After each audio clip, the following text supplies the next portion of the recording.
નમસ્કાર મિત્રો, અમારી ગુજરાત ન્યૂઝ ચેનલમાં તમારું સ્વાગત છે। સુરતના સચિન પોલીસ સ્ટેશન વિસ્તારમાં આવેલા એક જ્વેલર્સ શોરૂમમાં ફાયરિંગની ઘટના બની હતી।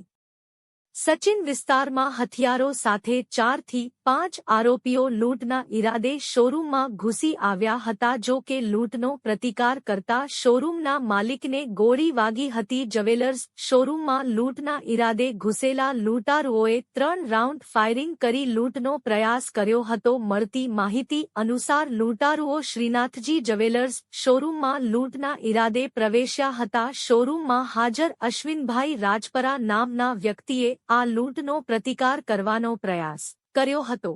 પ્રતિકાર કરતા જ લૂંટારુઓમાંથી એક આરોપીએ અશ્વિનભાઈ પર 3 રાઉન્ડ ફાયરિંગ કર્યું હતું। આ ગોળીઓ અશ્વિનભાઈના છાતીના ભાગે વાગતા તેમનું મોત થયું છે। લોકોની સતર્કતા અને હિંમતને કારણે 4 આરોપીઓમાંથી એકને ઘટના સ્થળેથી જ લોકોએ પકડી પાડ્યો હતો। ગુસ્સે ભરાયેલા ટોળાએ આ આરોપીને માર માર્યો હતો, જેના કારણે તેને માથાના ભાગે ઈજાઓ પહોંચી હતી। ઈજાગ્રસ્ત આરોપીને પણ સારવાર માટે હોસ્પિટલ ખસેડવામાં આવ્યો હતો। લૂંટનો સામાન 2 બેગમાં ભર્યો હતો, જેમાંથી એક શોપમાં જ રહી ગઈ હતી।